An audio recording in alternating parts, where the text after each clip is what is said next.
Alrighty, Richie, welcome to the podcast. How are you doing, Dave? Thanks for having me on. No problem, no problem. Richie, 10 seconds or less. What is it that you do? I'm a researcher in Liverpool John Moores University, and we look at how muscle mass and body composition affect heart health. Beautiful. You definitely rehearsed that for this, did you? It's not the first time. not my first rodeo. And Richie, how did you get into this line of work? Good question. Bit of serendipity. I wanted to do a PhD for a while, but I wasn't sure. I said to myself, I wasn't going to do a PhD if I didn't find something I was passionate about. And I got very lucky when I was looking for the PhD that I found a PhD topic that just screamed at me, you need to do this, because it was all about Mediterranean diets, high protein diets, resistance exercise, and cardiovascular health, heart health. And I remember saying to my girlfriend at that time, I said, I have to do this PhD. And she was like, oh, geez, like, apply for other things as well. And I did, but I said, don't get your hopes up for this. But I ended up getting it in the end, and I was absolutely delighted. And I just felt it was made for me. So nice. That's it. Yeah, nice. And what did you do leading up to that PhD? What did you do the years previous?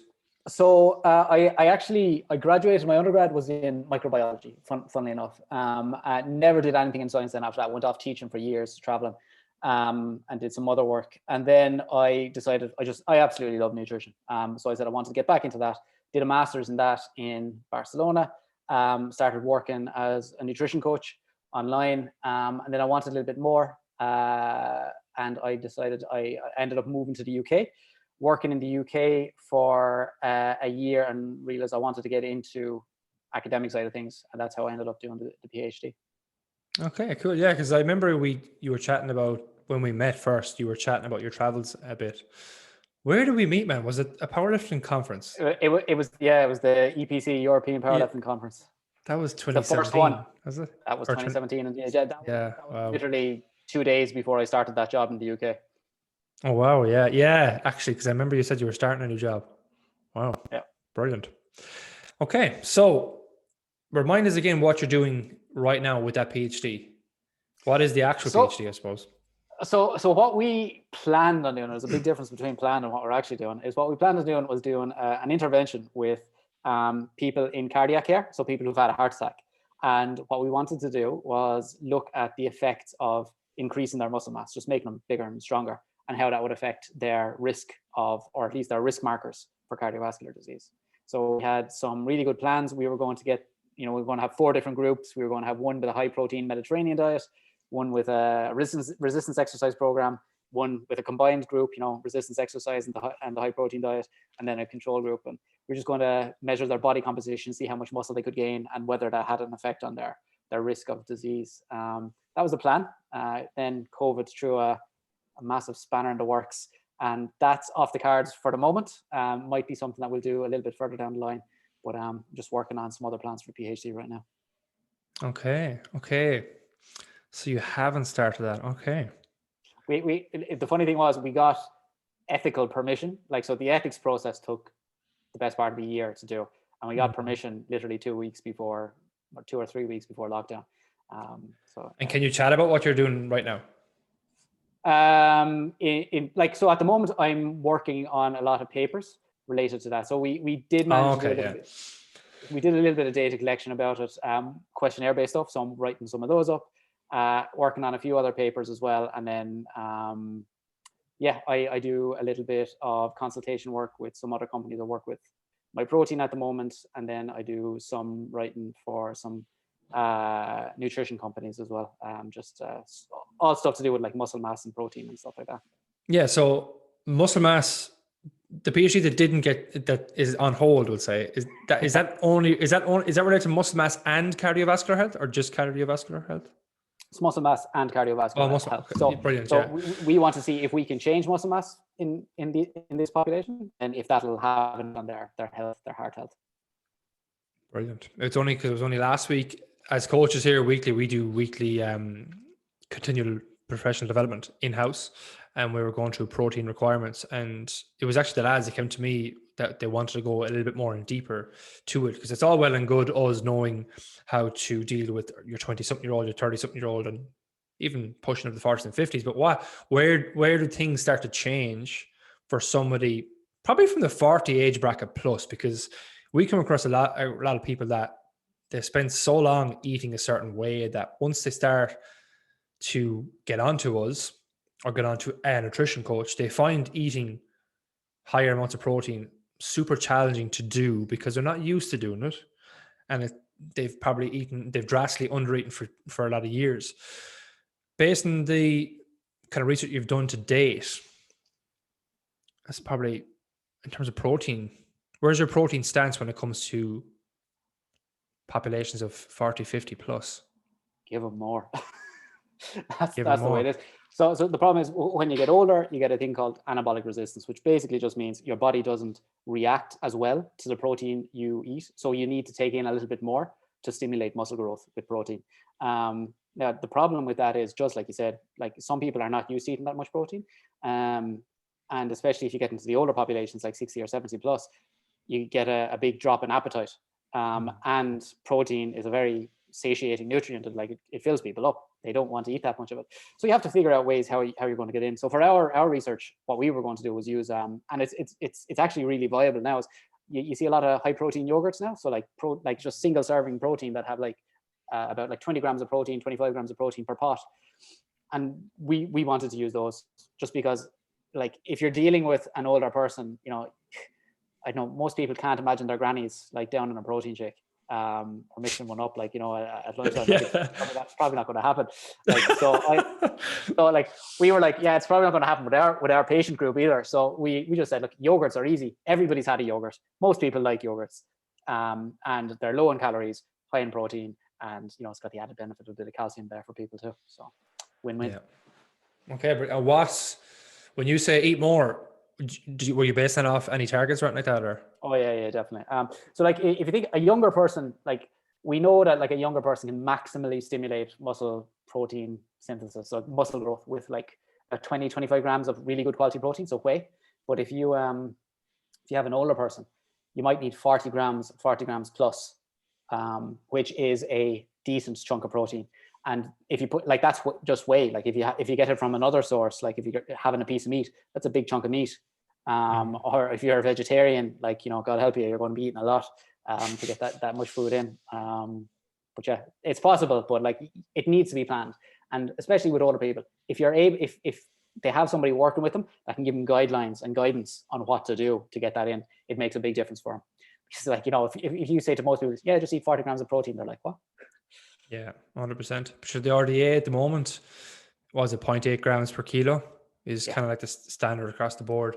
And if you're changing those habits in your 30s, you're going to carry them on to your 40s and 50s and beyond anyway, which is why it's so important to not wait to start something or do something now, like, if that makes sense. But yeah, absolutely.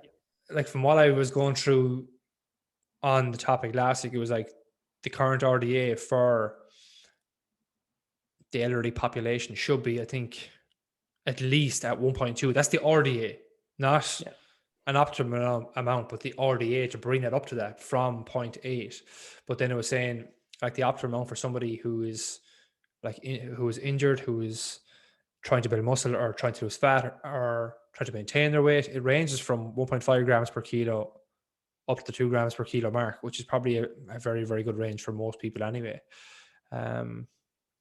The thing is, like, when people hear RDA, they automatically assume that's the amount you're supposed to have. Like with RDA, like the reason the protein RDA exists is to make sure people don't become protein deficient.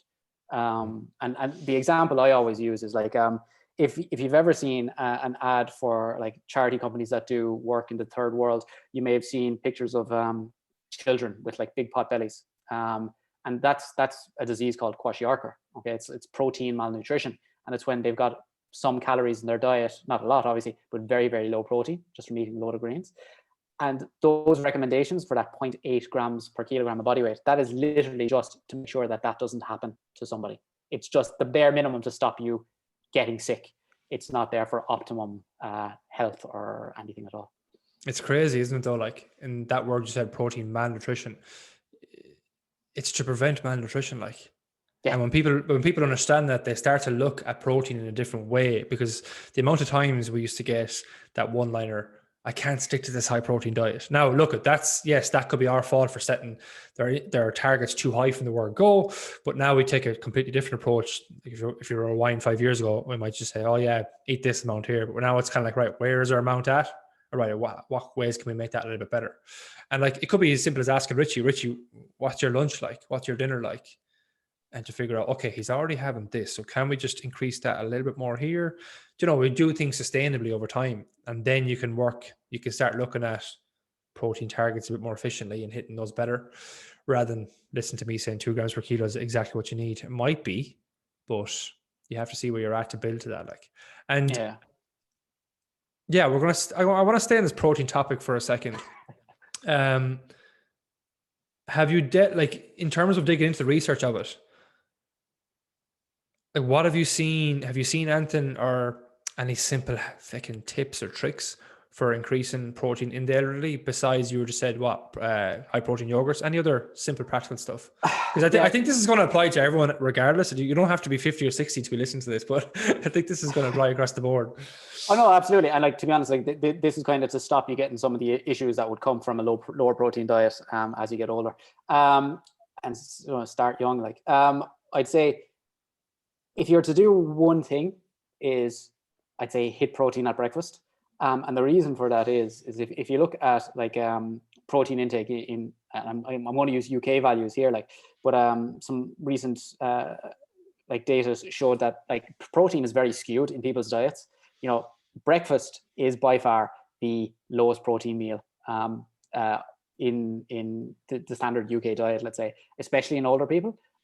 Like, so you're talking about like maybe 10 grams, 12 grams of protein per breakfast. That's because what do you have for breakfast? Bowl of cereal and a little bit of milk, or maybe some toast or something like that. Yeah. So if you can, and like, and this is what I would say to somebody: don't change somebody's breakfast, add to it. Okay, like, that's all you do. Like, if somebody's used to having toast for breakfast, let them have the toast and give them a high protein yogurt on top of it, or find another thing that they enjoy. Because like, here's the thing: if it doesn't matter what wonderful food or what wonderful supplement you have, if somebody doesn't enjoy it, or if it makes somebody gag, they are not going to touch it at all. So if somebody likes eggs for breakfast, give them more eggs, you know, within reason, obviously. But eggs are bad, Richie. Jesus. Oh, let's not go down the rabbit hole. I apologize. Well, but see, that's the thing. Like, and like, I'll even say, like, you know, don't have somebody eat like smashing like, you know, 5 eggs for breakfast every morning. Like, you know, it has to be within reason. Like, you know, here's a weird one. Like, if somebody likes kippers for breakfast, have you ever had kippers before? I think I have. What are they again? Fish. They're smoked oily fish. Is it like sardines? No. Something along the lines, but they're smoked. Yeah. I feel embarrassed now that I don't know what kippers are. I do know them. Don't worry. I had them for the first time in my life a little over a year and a half ago. Right, I was on the Isle of Man, and I was just like, it's a traditional food there, like, you know, kippers for breakfast. I said, all right, I'm going to be traditional. I'll have kippers for breakfast.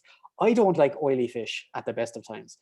This was quite possibly one of the most horrendous things I've ever put into my mouth. Like, I love my food. I clean my plates. I could not finish more than a mouthful of that stuff. It's horrendous. But anyway, some people like kippers. You know, some people like kippers. Give them kippers for breakfast. There's a great source of protein and a great source of, like, you know, omega-3 fats as well. Like, so you have to find what works for the individual. And I think that's really, really key. And make it easy for them. And very good point, though, like, in adding to what they're already doing, because like, we both know a lot of people might sign up for something. You know, they might sign up for an online program or something like that, and they're committed to make changes. And some people do go cold turkey. They change everything, and then they're wondering why they're just reverting back to the old ways come 4 or 5 weeks down the line. But if there's anything you take from changing habits overall, it starts slow and build on them over time. Like you said there, but if somebody likes toast, keep giving them the toast. You can fine tune things like that down the line once you have more protein coming in. Porridge, you can add protein to porridge. There's so many people out there that don't even know protein porridge exists as well. And I've also come across the other side of people where they try protein porridge and it's like, Oh, I turned it into shit. It was pure lumpy. I can't hack it. I'm like, then when I delve into what way they cooked it, I realized that they made an absolute hames of it. But very, very good point, man. I just wanted to drive that home. I think people just try to change too fucking much and then end up backfiring, like, you know. Same goes for lunches and dinners. And you mentioned protein yogurts. Protein yogurts is just so easy to get into your day. It's something that I've had as a staple probably for the last 4 or 5 years. Do you know those 500-gram tubs you get in Aldi? Yeah. Broccoli, plain yogurt. And I put this up on my Instagram so many times. People probably already know I have it. But I've had that for 5 years straight. I'm actually looking to cut back on it now because I'm trying to cut back my dairy intake because my whole diet has literally become dairy, and I get a bit caught up mucousy like with dairy when I have too much. So it's a funny side point. But have you tried the if you've got Brook Lane back in Ireland, have you tried they've got a coconut vanilla Greek yogurt. Have you tried that? Is it the small pot in like a green? They do it in small pots, and they do it in the 500-gram pots as well. I think there's, I don't know, is it the Broccoli brand, but there is a coconut version on its own. It's very nice as well. They're in smaller 170-gram pots. Very nice. Okay. Yeah, very nice. Really good. Really, and like that's one of the things I recommend to people as well. Like if your lunch, for example, if you have a sandwich for lunch and it's a little bit low in protein, have a little, low-fat Greek yogurt on the side. Yeah. There's an easy 5 or 7 grams of protein there in that little pot, like, But those small ones range from 15 to 20 grams. It's crazy, like how good that is. Yeah, like the single serves are brilliant. Absolutely, yeah. And as well, not like you're getting your full amino acid profile within that yogurt. It's the same as having a protein shake, or not really the same as having a protein bar. Protein bars are carrying more calories with them, and most protein bars don't have a full amino acid profiles in them as well. Each many protein bars. People assume I eat a load of protein bars just because I like protein as part of my research, and like I'll enjoy a protein bar every now and then, but like, man, I'll take a yogurt over any day of the week just because like from a calorie efficiency point of view, you're just getting way more protein and way fewer calories. Even if I'm trying to lose fat, I don't bother with protein bars. I just don't. I used to like them, but I'm very picky with them. I only like Grenade protein bars. I think part of that is because I know in the background that they have a full amino acid profile compared to other ones that don't. But like even the plain yogurts, like the 0% fat, like that broccoli pot I mentioned, the 500 gram, that's 50 grams of protein in that pot. Now, you don't have to go off and eat that, but you eat half of that, you're getting 25 grams of protein. But I don't eat it plain. I'll have honey. I'll have some sort of crunch. So I like adding like a low calorie biscuit sometimes. If I'm trying to gain weight, I'll put in full on breakfast bars into it, peanut butter. And if I'm trying to be a little bit smarter then with the peanut butter intake, I'd even go for powdered peanut butters. I don't know if you've ever used them. But just to add a bit more flavor to it and whatnot. But again, you're turning a chore nearly in your head of getting more protein into something that you can actually enjoy and move forward with, because then it becomes a habit. And it's something that you'll stick to. But absolutely. And that's it. Yeah, like you build on that. If your dinner needs to get more protein in, if you're having chicken, add another breast. Add a bit of even low-fat cheese because it brings a protein punch for not too high of a calorie punch. There's all these little tactics, but I think talking about protein intake was something I hadn't even planned on chatting to you about, Richie. So it's nice that we've gone down that avenue from the word go. One thing that came up over last week, and I said we were chatting about this before we went live, was couple of myths floating around again lately, and we as coaches we always think they're dead and buried, but then someone will say something and you'll see it in the media. A couple that have been floating around that I've seen again lately, because clients have actually said it to me: Dave, should I cut carbs? Now they didn't say that in its what I just said. They said it in a way of, should I restrict them across the week? And when I dug into where they got that from, it was basically cutting carbs to cut calories. Even though this client is with us for more than 2 years and knows the fundamentals, but because they've got a little bit fed up because we're in lockdown, everything else, they see something shiny, they see results from that because people are posting before and afters, you can get drawn into it. So do we need to cut carbs? Was one of them. The second one was this fucking notion again of starvation mode. I thought that was gone a long time ago. People still believe it exists. Or the other one where it's kind of like, if you're dieting, you've been so long in a calorie deficit that you stop losing weight. 3 crossing over myths that I think relate to a post you did recently on the Minnesota study, which I wanted just to talk to you about because you got it across in a very good way on social media. So let's quash those with this, I suppose. Yeah. Sure, we'll do our best. Just to give people a bit of background on the Minnesota study, it was carried out during World War II, and it was carried out with conscientious objectors, so people who they weren't going to join the military, despite the conscription in the States at the time, but they would allow themselves to be experimented on. And what the researchers wanted to find out is like, what happens when people starve? Because they knew that these concentration camps existed. They didn't know to the extent, but they knew people were in prisons. And they want to know what happens when people are on really, really low calorie diets for a long amount of time. And they basically gave them a really, now I'm going to say, this is going to sound what date? Do you know the date of this? What year was it? It was 1943, 44 when they were doing it. I don't know when the results were released. Yeah. So it was in the middle of World War II. So the low calorie diets that these guys were on were about 1,500 to 1,600 calories.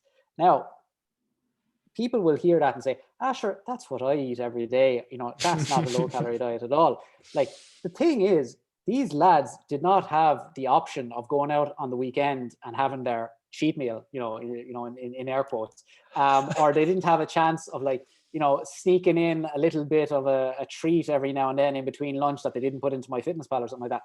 They were rationed out a specific amount of food, and that's all they had for about 6 months. And I'll tell you what the diet was like. Well, it was mostly carbohydrates. Like, it was mostly potatoes, whole wheat bread, some vegetables, and the absolutely tiny amounts of fat and protein, because they were just like, this is what people are getting in prisons in Europe at the moment. So it was a very low calorie diet, very high in carbs in proportions. And these lads lost a lot of weight. Like you saw the post yourself. These guys were gaunt. Like, I don't know if any of your listeners have seen The Machinist before, but like, think of that level of gaunt, Christian Bale when he's like just withering away. And they were like, the whole point of the post that I did was basically, carbs are not causing obesity. Okay. And you can still lose weight eating carbs, because these men, they only had carbs and they lost a ridiculous quantity of weight. They were starving. And would you believe this? Like, just to let you know how entrenched this idea is in people's mentalities, there was a couple of people, there was at least one that was arguing with me that I was wrong. And like, I'm not saying that I'm correct or anything like this, but this was a very, very well done experiment. And they only had carbs to eat. They lost a ridiculous amount of body weight. And this lady was still telling me, oh no, you're wrong. It is carbs. Carbs make you fat. They'd have been doing much better if they were eating protein and fat. And I was like, stop. I don't even know where, like, I don't even entertain those people anymore. It's not worth it, my time. Oh, but you have to be able to shut off at some point. But like, I consider it a bit of a responsibility. Like, sometimes if I find that somebody is actually open to an idea, I'm very willing to explain something. But if somebody's just telling me, no, you're wrong, and like, you figure out fairly early on social media what's a closed book and what's an open one, and you kind of have to cut your losses early. But like, it proves his point about starvation mode as well, in that, like, isn't the idea of starvation mode where you're losing weight for so long that your body goes into starvation mode and it holds on to fat and it can't lose any more fat? Like, it just, I don't even know where that originated, but it's been around for as long as I can remember. And Absolutely. It does, like, we've got that question. And when I get that question of clients that we've educated and worked with, they still ask us because they've seen it floating around. And again, like, it's down to the people as well that are promoting this message. And we know, me and you both know, there's a lot of big names, or infamous big names, in the health and fitness industry that say a few right things, but say a lot of damaging shit at the same time, a lot of misinformation. And I heard a very good quote a few weeks ago on that topic, where a stopped clock is still right twice a day. And that's fucking dangerous, like, because you get someone that says a few right things and then says a few blatantly terrible, unfounded things, and that your followers listen to everything you say. It's a recipe for disaster, like. But that's exactly it, because and that's where most of these myths come from. And I've said this time and time again, there will be a grain of truth in everything, and it's just a misinterpretation of some genuine science. So like with the starvation myth as a perfect example, some people do notice that when they are on a really, really low calorie diet, they stop losing weight. Or, you know, they might just get to this plateau where they're not losing weight and they don't understand. And that happens, and there's reasons for it. So one of them is like, there's an increase in a hormone called cortisol, and that can have like downstream repercussions where people hold on to more water. And when we hold on to more water, what you'll see is if you step on the scales might not be moving. The scales might be going in the other direction. And what was interesting is in that Minnesota experiment, they noticed that big time, like even more than just like, oh, I'm holding on to a little bit of water around my hips. These men were suffering from what's called like severe edema. So massive amounts of water, especially around their lower legs, because their bodies were falling apart for all intents and purposes. They were still losing fat. Their body was like still eating itself away, but they were holding on to all this water, and they're like, some of them gained weight temporarily and some of them stopped losing weight. And that scares people. So that actually happens. And then we all know that like when we lose weight, our metabolic rate does drop. Like it's simple as that. Your metabolic rate is going to adapt to lower calories and a lower body weight. And then people hold on to this and say, oh no, but if you drop your calories too much, yeah, you'll actually hold on to all that body fat. You damage your metabolism. You damage your metabolism. You're fecked, basically. And it's just one of those ideas that's pervasive, and it gets into the mindset of like this greater fitness world, and people hold on to it, unfortunately.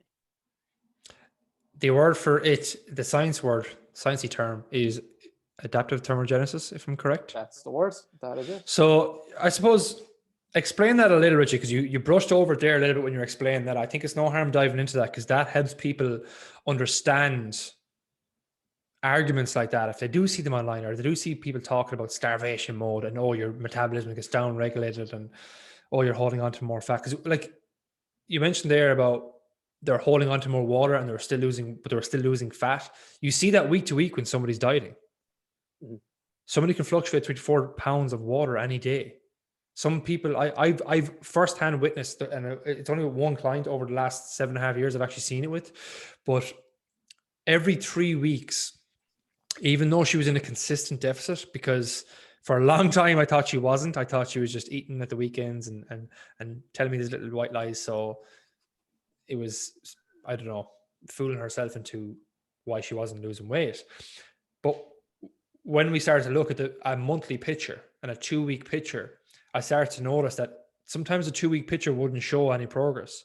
But then when I reviewed the month, it showed a little bit. So what was happening was, between her time in the month and everything else and stresses she had going on in life, every 3 weeks she saw a drop. And it was nearly perfect. I nearly knew the day we were going to see that drop on the scales, which was crazy. But the way it worked for her, she was in a consistent deficit, but every 3 weeks, the weight just seemed to jump down a little, jump down. And then she'd fluctuate up and down. Crazy, nearly every day. And when you see that in the person, when you view things in the macro level, that weight was still coming down. Weight was still coming down in those men in that Minnesota study over the macro level. But yes, there was big water fluctuations, and they did hold on to more water. But when we dug into the myth of starvation mode, that if you're in a deficit, and if I'm in a 500 calorie deficit every day, this is probably going to go over people's heads, but let's just say I'm in a small calorie deficit, right? I'm eating a certain calorie amount every day. I'm eating 2,000 calories every day, and I start to lose a pound a week, and I'm 20 weeks down the line, and that pound starts to go down to half a pound a week. What has technically happened there? Yeah. So I suppose the one thing to explain to people is why do we burn energy in the first place? And like, there's a few different components of it, but if we just talk about the most basic, it's your basic metabolic rate. And if you think of it, your basic metabolic rate is the energy that your body uses to keep you alive. Okay, just to get everything going in your body, your thoughts, your pumping blood around your body, all of that. That's just your basic energy needs. And then you've got other stuff like activity after that, which, you know, we don't need to talk about too much. But when you lose weight, okay, like you said there, after, you know, you've lost 1 pound a week for a few weeks, there's less of you.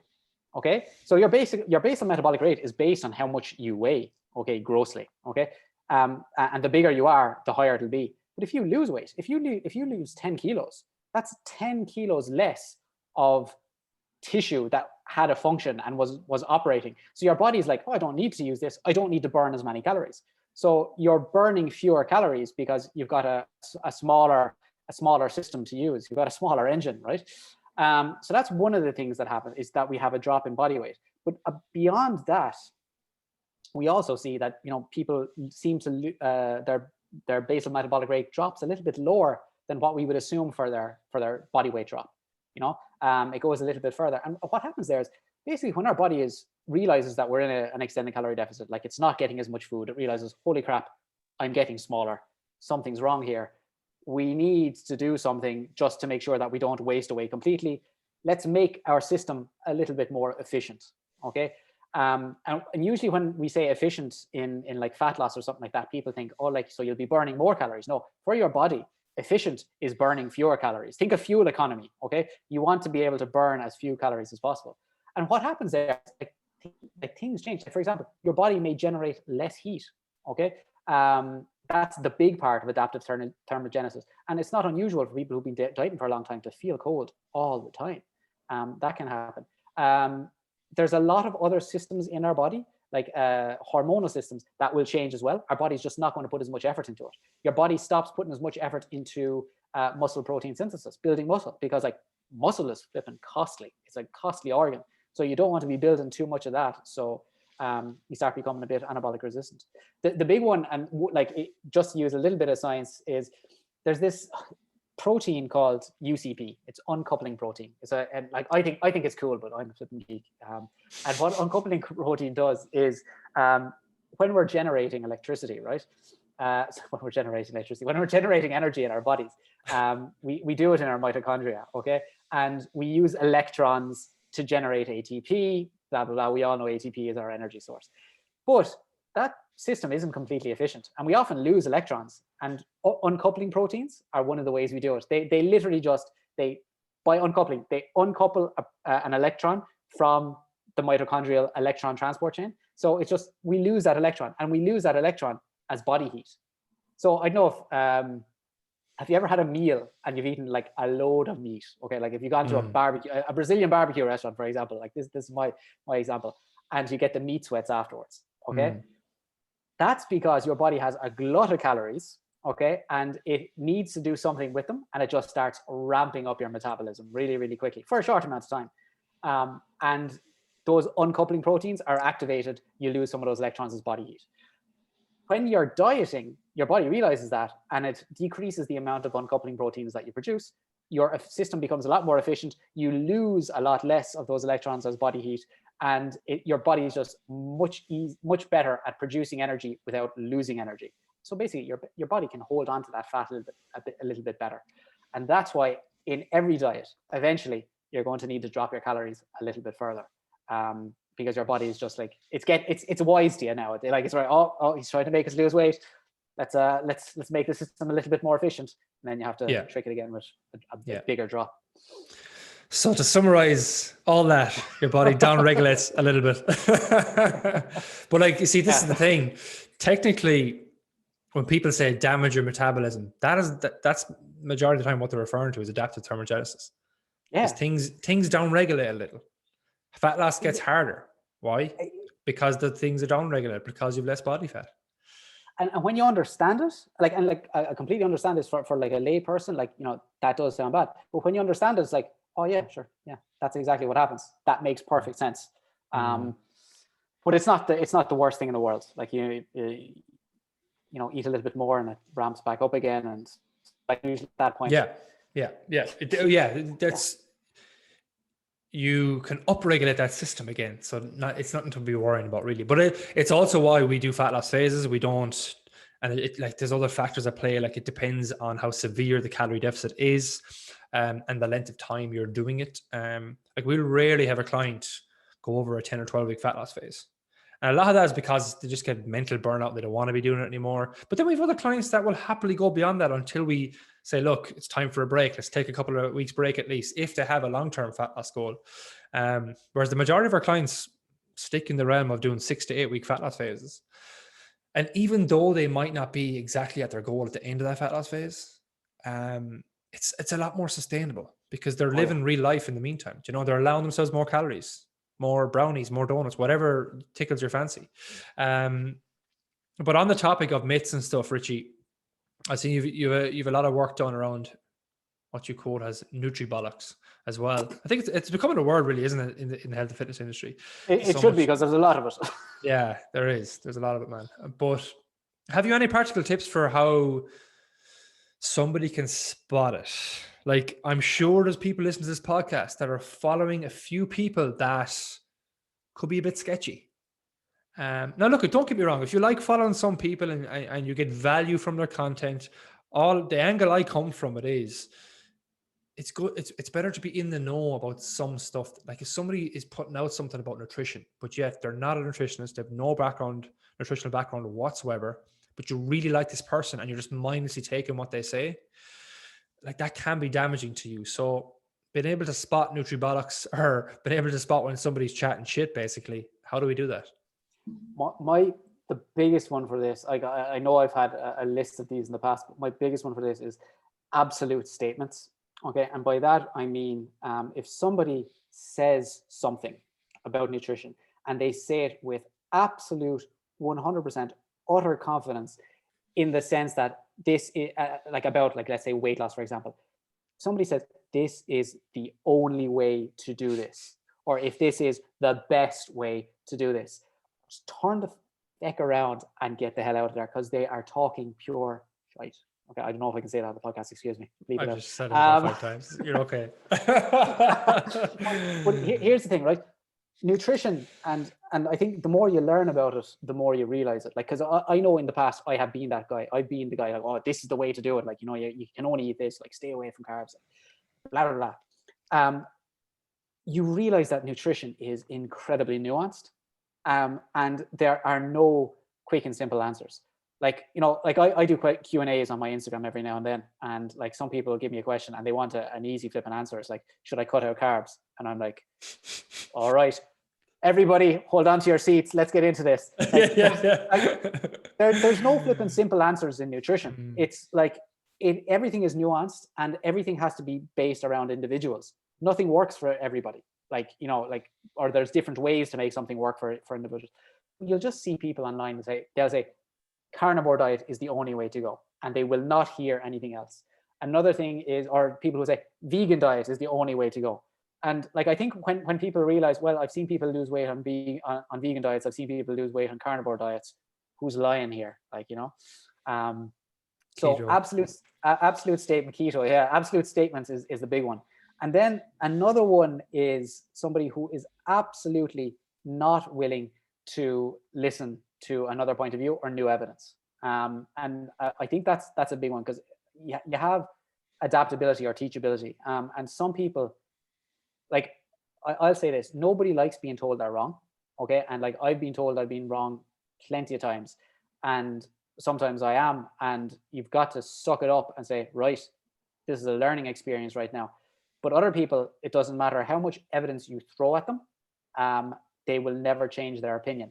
And if somebody is like that, you know that whatever they say, it's just not reliable, because they're not open to actual evidence. They have an agenda. They've got a dogmatic approach that they want to use, and there's no amount of actual evidence that is going to change their mind. Stay the hell away from somebody like that. If somebody changes their mind over time, you've got the right one. On the opposite end of the scales, if you see somebody who changes their mind every couple of weeks, then you've got a problem there as well. You said around people not changing their minds, being stuck in that point of view. Like, this has happened with, is it Gary Taubes? Oh yeah. Gary. Hasn't that happened in like, hasn't he had like open debates with other researchers and stuff where like he literally has no argument, but he'll still stick to his guns? Oh yeah, Why? yeah. Because the man sells books, the man makes money. Like it's a large part of it too, like, isn't it? Yeah, Gary was like, he was a very, very like, and he is a good author. Like there's no doubt about it. The man is able to spin a story, absolutely, really, really well. But he has had debates. Sorry, Richie, I'm thinking of Gary Tobbs is one of them, isn't he? He definitely is. Oh yeah, absolutely. Who's the big guy? Fucking Bulletproof Coffee. What's his name? Oh, I don't even. You know, I know the guy you're talking about.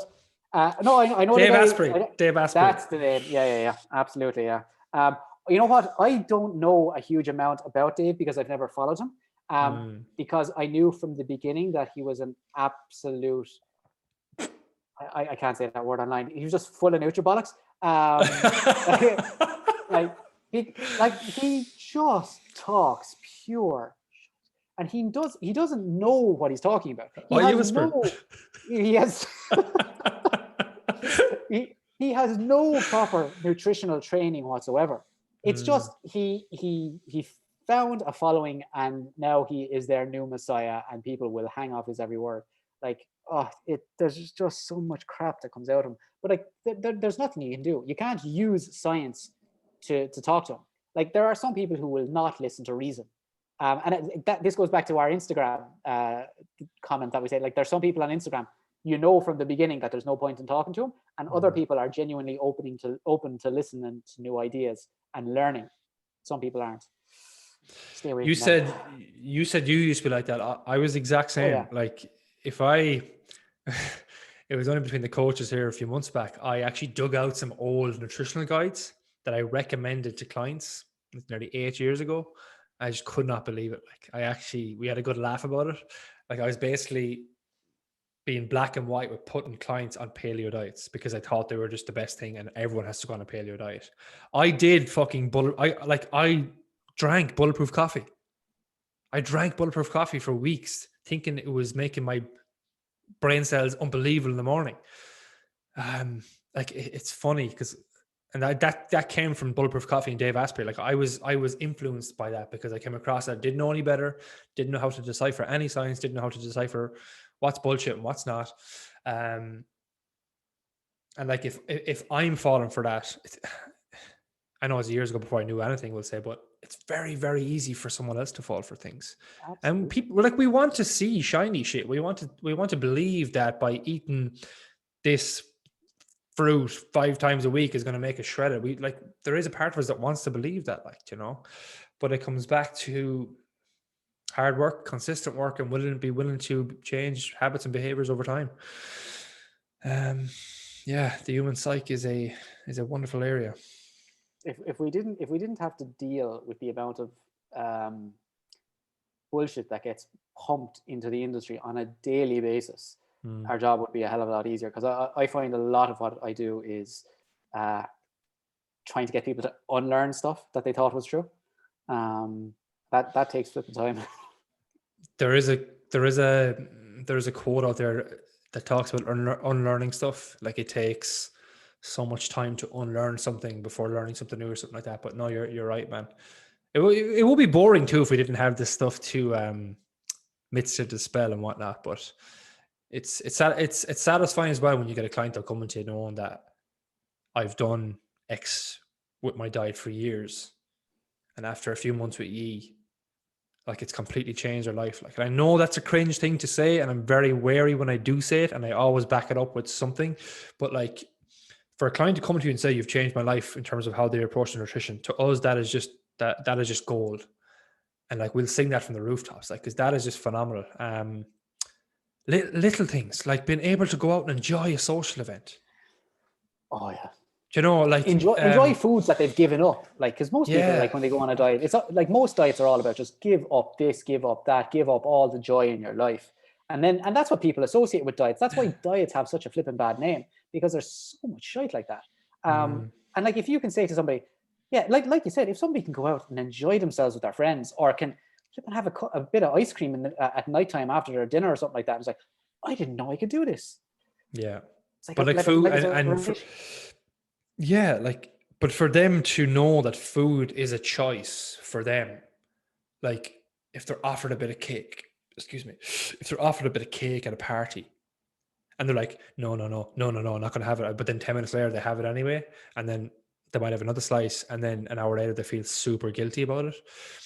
Like, whereas when they were first asked, they know themselves, like they have a choice to accept that now or say, no, thank you, because I don't really want it. I don't need it. And they know how to make these decisions in their head and they're happy with them and they don't feel guilty for what they do or don't do. And even if they're, dependent on their goals, if they're in the fat loss phase, if they're trying to maintain weight, blah, blah, blah, they know all these trade-offs. And they're able to make an informed decision around food, not feel guilty, enjoy themselves. Like that, there's a lot to be said for that.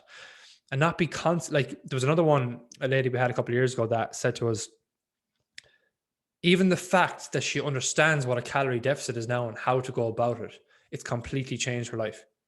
Because now she's not stuck figuring out the mystery behind fat loss. Like, isn't that massive? Like, but that's what everybody's looking for. They're looking for the secret. They're looking for the magic. That little bit of a mystery. And like, yeah, I think when that's the important part of teaching people education around food, as opposed to like just telling people do this. Yeah. And we need, like, it's why I get people like yourself on to touch on some basic points that for us are quote unquote easy and stuff we do every day, but for other people it isn't. And I think as well, there's probably stuff that you might have heard during this episode that you've heard numerous times before, but when you see it in a different light, you see it from a different angle, you see it from a different perspective, it might sink in more. And we know we learn things better the more we hear them as well. So, Richie, some very, very good topics covered there, man. I did have a question around maintaining long-term weight loss, but I think it's a monster that we don't have time to get into, and it's probably something we can touch on in the future if you're willing to jump back on. But absolutely, really enjoyed that, man. We covered a lot on protein stuff, some busting some myths and some spotting some Nutribollocks. Fantastic. Is there anything you'd like to leave on this episode? One thing that we didn't touch on at all, and it's just like to tell people about it. Like, as much as I talk about protein, especially when you're getting older, if you want to look after your body and you want to look after your muscle as you get older and your health, make sure you're exercising. That's my big thing. Like, as much like I am a nutritionist by training and everything. I love nutrition, but I will tell you, there is nothing going to beat the effects of exercising regularly on your health. I think it's a point that, again, it's something like you nearly take for granted, isn't it? When you're just consistently doing it week in, week out. But I've said this before, and I'll leave this episode with this. I think resistance training and some form of cardio / conditioning is the single biggest thing you can do for your health. That's it. I'm with you. I'll stand by that till I die. There's just so many knock-on effects, man. There's so much good that can do for general health, physical health, mental health, emotional health, everything. So, yeah, Richie, where can people find out more about you? I'm probably most active on Instagram. I'm B More Nutrition, so it's B_more_nutrition. I have a website which is bmorenutrition.com, which I rarely update. I will be doing a few in the coming weeks. And yeah, if you ever fancy like dropping me a message, you can DM me on Instagram, and I'll hopefully get back to you pretty quickly. Excellent. I will pop that link in the show notes page as well. I'll also pop in the Minnesota study, and I'll pop in the post you've done it for people if they want to delve into that a little bit more on the show notes page. But Richie, thank you very much. That was fantastic. Thanks for having me. Pleasure.